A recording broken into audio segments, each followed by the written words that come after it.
And the cost of healthcare premiums is expected to spike for roughly 400,000 public sector employees in New Jersey. It would impact everyone from police officers to teachers to public university professors. Pixel 11's Corrado has the story. The corrections officers who work here are among the hundreds of thousands of private sector employees that could see their health care premiums rise by double digits for next year.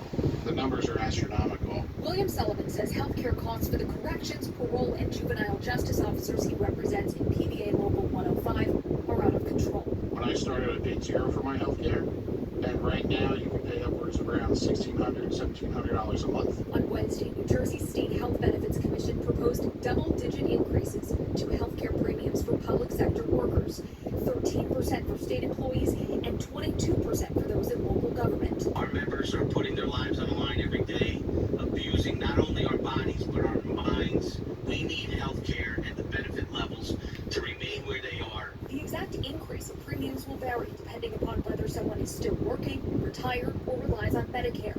A spokesperson for the state's Treasury Department says the rate increases are driven by increased use of high-cost drugs like GLP-1s, as well as rising healthcare costs seen nationwide.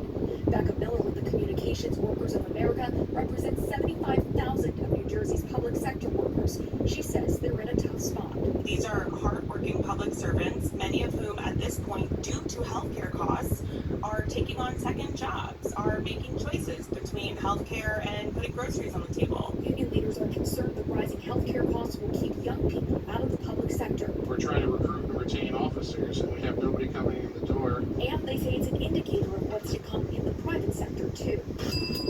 This public market is the watermark for the private market, and as those costs rise, it drives pressure on the entire market to go up.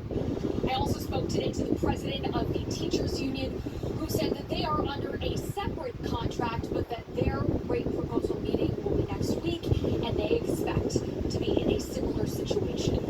Reporting in Newark, New Jersey, I'm Katie Corrado with 11 News. Some tough decisions ahead for New Jersey's public sector employees. Well, here